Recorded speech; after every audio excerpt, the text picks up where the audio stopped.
Hello, friends. My name is Chuck Betters, and I'm coming to you from the Help and Hope podcast. And I'm so thrilled today to have joined with me Ana Stevenson. Ana is the founder of Path to Freedom. Now, Path to Freedom is the place that called me and Melanie to be house parents over a year ago, and it just totally changed our lives. As Ana and I were praying together before the podcast, I was just struck by the fact that meeting her and her husband, John, who's the executive director at Path to Freedom, really did change our lives in a really positive way, where we are using our gifts and our ministry to help girls who are rescued from human trafficking. So Melanie and I actually live in the house that was founded by the ministry. It's called the Magnolia House.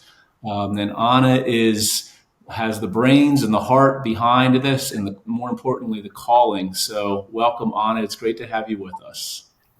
Thank you, Dr. Chuck. It's wonderful to have be on the show with you, and I'm honored to be here.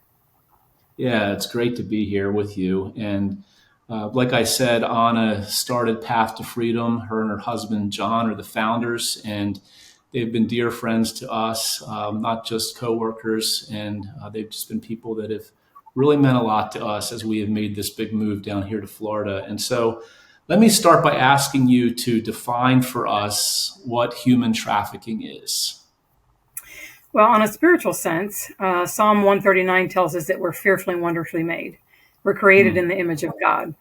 And human trafficking is actually one of the greatest assaults against God's children. And because we are God's image bearers, it is also an assault against God himself. And on the natural side, it is the recruitment of men, women, and children through force, fraud, or coercion to exploit these individuals for the gain of a profit. There are 4 areas of human trafficking. There's sexual exploitation, there is labor trafficking, there is domestic servitude, and then there also, believe it or not, the extraction of organs, which is horrific. Oh my. And yeah. And it's happening around the whole world. I mean, even here in our local town of Naples, Florida, it's happening here. You know, when I first started this, I always thought it was happening overseas, and indeed it is. But I didn't have any idea that it was actually happening in my backyard. So that's yeah. Yeah, I mean, there's some facts about human trafficking taken from the Path to Freedom website. And for those of you who are watching and wondering how you can learn more about Path to Freedom, it's path, the number 2, freedom. So pathtofreedom.org, and that'll come up on the screen for you. You can check it out. But just from the website, worldwide, there are 40.3 million victims trapped in human trafficking. 4,384 traffickers identified in 2019. 4.8 million people are involved in forced sexual exploitation worldwide, with more than 1 million of those victims being children under the age of 18 years old. And the U.S. leads all other nations in consumption of human trafficking. 1 in 4 victims are children, 7 in 10 are women, average age 12 to 14. And it's a $150 billion industry. And so you tell a beautiful story of what I said, quote, the one. I think about that a lot. I think about the one a lot, who you met, which led you to starting Path to Freedom. Can you just tell us about that, the one, and how that led to the beginnings of Path to Freedom? Absolutely. So my mom was actually an investigator for the Department of Children's and Family Services back in the year 2000. My husband and I had just moved back down to Naples, and she had asked if I would consider being a guardian ad litem and work very closely with a woman that worked at the Sheriff's Department. Her name was Ana Rodriguez. And she asked if I would consider doing that, but because my husband traveled quite a bit with his work, my kids were still very young, I said thanks, but no thanks. So fast forward to the year 2014, I'm leading women's ministry at my church here in Naples. And during this Bible study, 3 separate individuals started telling me about human trafficking. The last one actually told me how it was happening here in Collier County. So I thought I need to get educated on this pervasive issue. So I get on the internet. I'm looking for local organizations that were working with this population. So I get to the very first website and I'm reading this woman's story on how she got involved. And when I get down to the bottom and read the woman's name, it was the same woman that my mom wanted to connect me with back in the year 2000. So to Wow. me at that point, it was like a tap on my shoulder saying, from God, I need you to do this.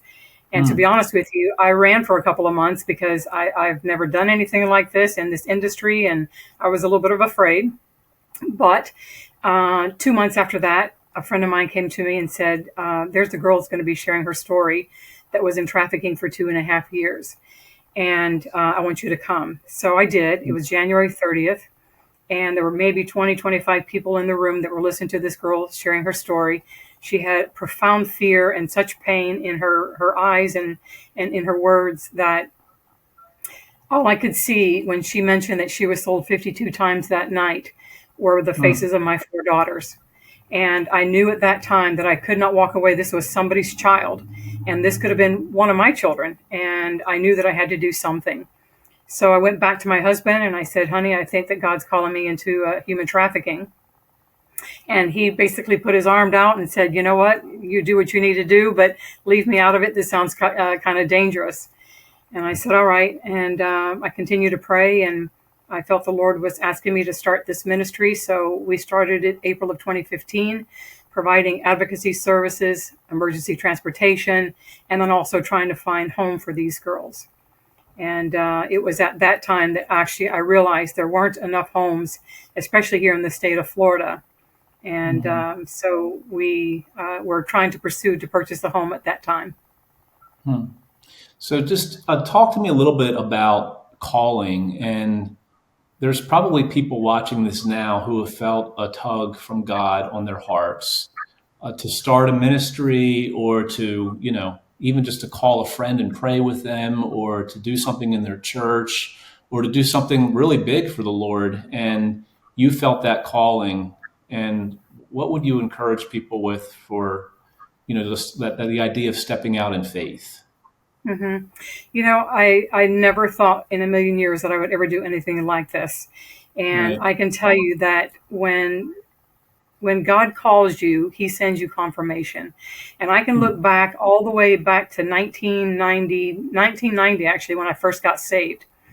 And Hmm. it was dear friends of ours that kept inviting us to church. And they were at Assemblies of God Church, and we thought they were way too weird. We didn't want to attend their church. And for 2 years, we told them no. Well, there was a gentleman by the name Rich Wilkerson that came to their church. He was an evangelist. And they asked us to come. My husband's like, honey, let's just say yes. We'll never have to go back again. And that'll be the end of that. Well, we went.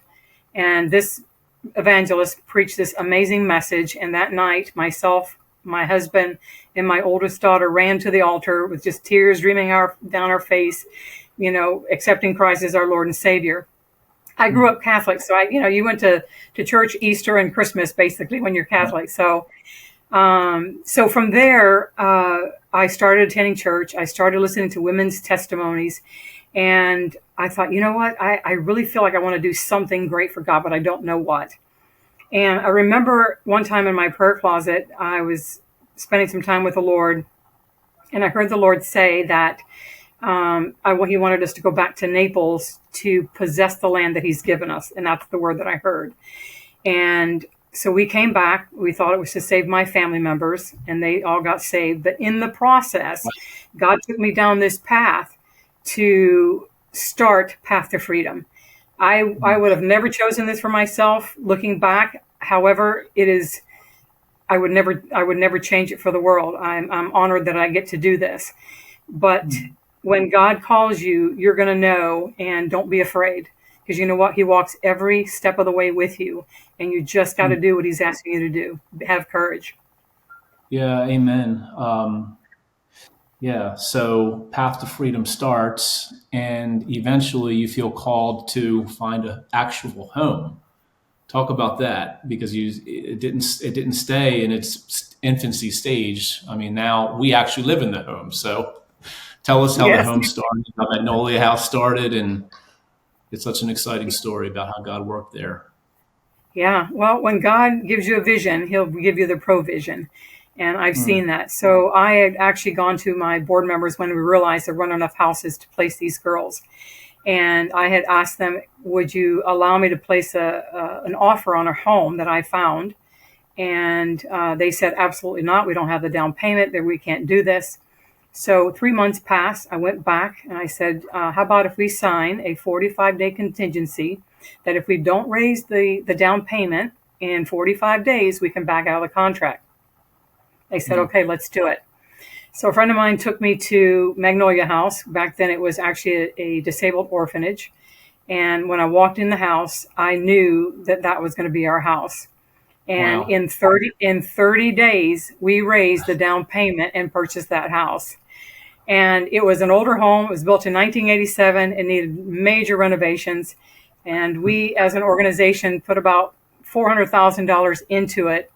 But we, as an organization, only spent $30,000 of that $400,000 because everything was donated, from horses to hurricane-resistant windows, flooring, furniture. I mean, the whole community just rallied around us, and it took us about a year to get it open, and now we're almost 4 years open. Why do you think that is? I mean, what I've been amazed by is to see how quickly Path to Freedom has grown. It's unusual to see an organization grow as quickly as Path to Freedom has, and your ability to raise funds and for people to give money towards it. Why do you? I mean, I know what I think, and I'll share that in a minute. But I'm curious, what do you think? I mean, why is it that people have been so willing to give towards this ministry? Well, definitely it's God, but I also think it takes our part as well. And John and I have always been, we've always been givers. We've always helped other people. I've actually served in ministry for 21 years, didn't take a dime from the church. I gave my all. John worked very hard in his building companies, and we've always given to large ministries since we first came to the Lord. And I think between our faithfulness and God's faithfulness, we were able to do what God did in such a short amount of time. I don't take the credit for it. I just know that, what, God's looking for a willing vessel. And we were that willing vessel, but we also sowed into God's kingdom. And I think because of that, God blesses that. Yeah, I mean, I think that's so true. And one of the other things that I've thought is that the mission of it is so clear. It's helping people, and I think that there's so many people out there who just want to give towards something that helps people. That really does bring them healing, help, and hope. That's what this podcast is about. And the mission is so clear. And you mentioned that there's not enough houses in Florida to accommodate all of the girls. Can you talk about that a little bit? Because I don't think people know or realize how big the problem is and how few, how small the solutions are at this point. Right. So last year in the state of Florida, there were 337 minor female victims identified as human trafficking, and only 31 beds to house and restore these girls. Wow. Like I said, when I first started out with this organization and I was trying to place these girls, they were put into institutions and not conducive for the kind of trauma that these girls have had. So, I think, God is just, he's amazing. Yeah. He's just amazing. So 31. Wow. So that's incredible. That's the only, so there's still only 31 beds in Florida for these girls. Is that still accurate? We have 6 beds that are part of that 31. Wow. That's humbling to think about. It sure is. Yeah, it's incredible. So one of the things that drew Melanie and me to Path to Freedom is the family first model. It's one of the pillars of Path to Freedom. It's a model that you've adopted as, like I said, one of the 6 pillars of Path to Freedom. Can you share what that is and how all of that works, the family first model? Yeah, so when we started out with the house, I knew that God wanted us to create a family environment. A lot of these girls come from a very dysfunctional family. Some have never met their fathers. They don't know what a true household should look like, right? Having a mother and a father that love each other, that respect each other, that won't violate the children. So God told me to make sure that I create that family first kind of model. And I'm glad that I did, because I know that the girls that have actually gone into institutional, housing, they don't do well. They don't recover well. So God is amazing by bringing you and Melanie and having that spiritual background as well, and training these girls in the admonition of the Lord is just a blessing, just a blessing. So we hope to open more homes with more people that love the Lord and can lead these girls in the way that He's chosen for them. Yeah, it's incredible when I talk to people and they ask me about Path to Freedom. One of the first things they ask is how many girls do you guys have in the house? And I think that they truly want to know how many girls are there. But on the other hand, there's kind of a loaded question like, well, how many girls can you really help at once? And what I've where I've landed is that Jesus, he not only fed the masses, he fed the 5,000, he fed the 4,000, he preached to so many people, and the church spread like wildfire in the early church in the book of Acts. But he also ministered to the one. Luke 15, he went after the lost sheep. He left the 99 to go after the one. The prodigal son, he tears apart the house to find the lost coin, the precious lost coin. And it's just so beautiful that we need both. We need the ministry to the masses, but we also need the ministry to the one. I mean, look at Jesus, and his model for discipleship was 12 guys. And he had an inner circle of 3.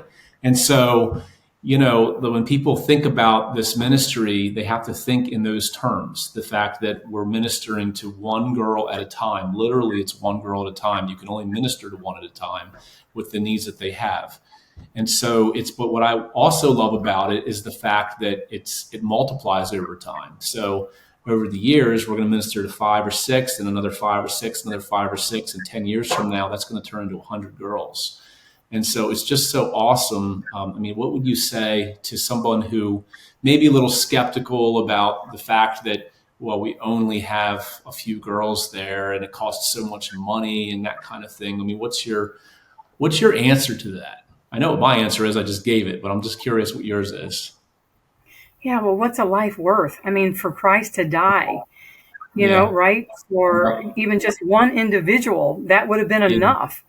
I know. And I think that, with the kind of trauma that these girls come with, how can you expect to create an environment where you have 50 kids, in an institution, where you've got all these beds? I mean, it's not conducive for healing, I believe. So I think having them separated in a family environment like you and Melanie are doing, there's a greater chance for these girls to heal. There's a greater chance for them to, hear what God's called them to do. Who knows what God can do with that one person, right? I mean, have you not chosen to do what you did through church? Look at all the masses that you've reached, right? Just with one person, you've reached a lot of people. What can these girls do, and who can they reach when they've come to the other side of healing? So I love that, Ana. That's awesome. And it's so applicable to everything, every area of ministry. I feel like everyone's so addicted to reaching, the big events and all the hundreds and thousands of people, and how many people came to your small group tonight, and how many people were in church Sunday. And I'm just so kind of done with all of that. Even though it's important, I understand it and we need it. But I just look at the scriptures, and like you said, he died. Paul said, I am crucified with Christ, therefore I no longer live, but Christ lives in me. Like it's deeply, deeply personal. And so thank you so much for believing in that and doing what you're doing. It's incredible. You guys are doing the hard work. What's that? I said, you guys are doing the hard work. No, I think it's a team. And it's really great because people ask us, are we able to share our faith? And we never stuff it down their throats. We never, it's not something that's forced on them. But what's been really cool is that the girls have been drawn to Christ just by being around the people who are there at the house, like yourself and others. And they ask questions. And so when they ask questions, we can answer them. And it's a faith-based ministry. Speak about that a little bit. I mean, how does that work in the state of Florida to be able to be a faith-based ministry? And has that been tricky at all? Actually, I think because we have been so successful with our girls. I mean, the state, there's separation of state and church, right? But I think because the state trusts us so much, they don't really question us. We've had no issues since we have opened. I do know of other organizations that have mentioned that they are not allowed to force these girls to go to church, and we don't force them, but we say when we interview them, these are the things that we offer here at the house, and you'll be a part of that, and that is going to church and going to youth group, and they have the choice to choose to come or not come. But if you're going to choose to come with us, then you're going to go to church with us, and so we've had no issues, which is great, I think. Yeah, it's incredible. So we're building a transition house. Talk about the transition house a little bit and the girls that age out of the system and what your vision is for them. Yeah, so we've learned since our girls that we have served, which is 19 or 20 girls so far, that once they graduate from the Safe House program, they need that extra help. So we decided, we felt that God was calling us to build a transition house there on the property. So when they graduate from the Safe House program and turn 18, they can go into this home and we can provide safe housing. We can provide, trying to find them a higher education or a trade, life skills, so many other things that they need to move out. I know my children, when they were 18, they weren't ready to buy their house or rent a home and do all that stuff. So we want to make sure that we give these girls a strong foundation so when they are on their own, they will stay standing straight. Yeah, that's awesome. I can't wait for that to happen. And so our big annual event is the Red Gala, which is really fantastic. Can you just share a little bit about that event and what some of your best memories are of the event? Our first was this past year, and it was just so memorable. Well, this is our 8th annual coming up on January 20th here in Naples, Florida. And if you're in the area, we'd love for you to join us. Last year, I think, was my favorite out of all the 7 that we had in previous years, and several reasons. When you and Melanie got up there and spoke, I can't tell you how many people came up to us afterwards saying, I cannot believe that God sent these 2 angels to you, and what amazing people they are, truly. But the evening was just spectacular. We raised more money than we ever have at any other gala.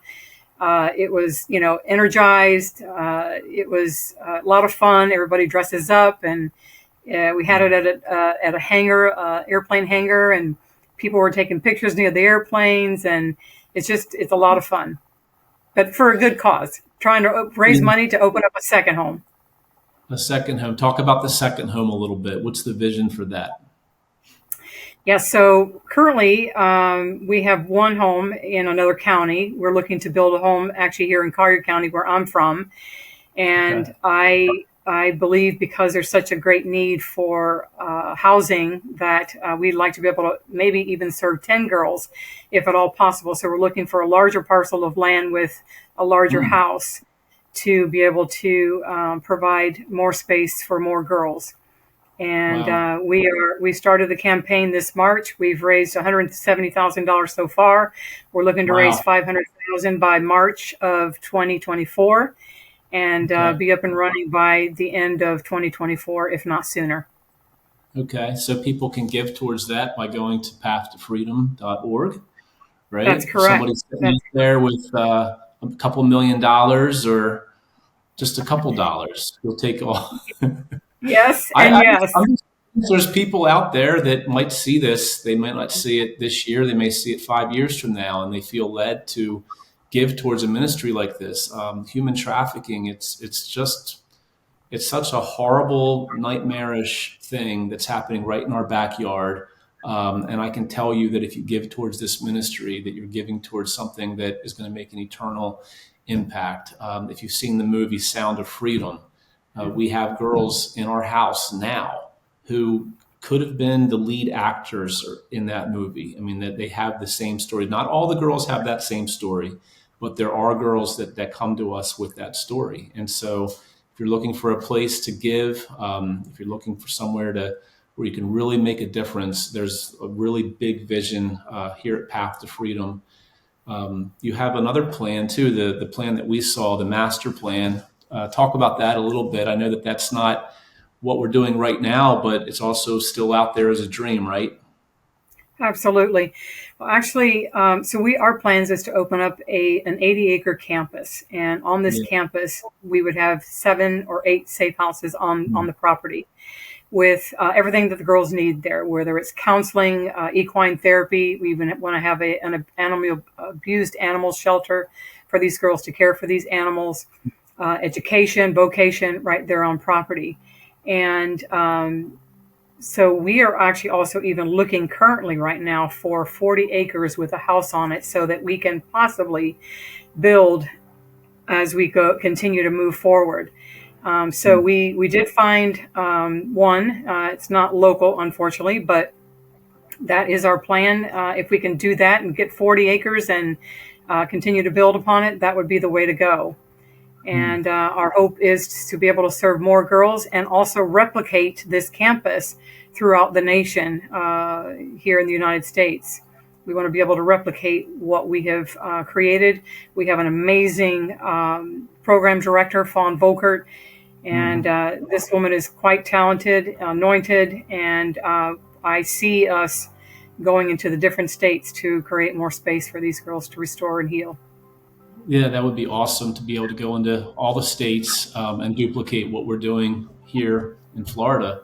Yes. I think that God will do some amazing things. If you're watching this right now, we have another podcast that we did with the development director of Path to Freedom, Barb Bollinger. I interviewed her, and you can look that one up. I also interviewed Fawn. Anna spoke about Fawn, and we talked about her story, not as much about Path to Freedom, but more about her background and her story. And I just know that that would be a blessing to you as well. Is there anything you want to share, Anna, as we close our time together?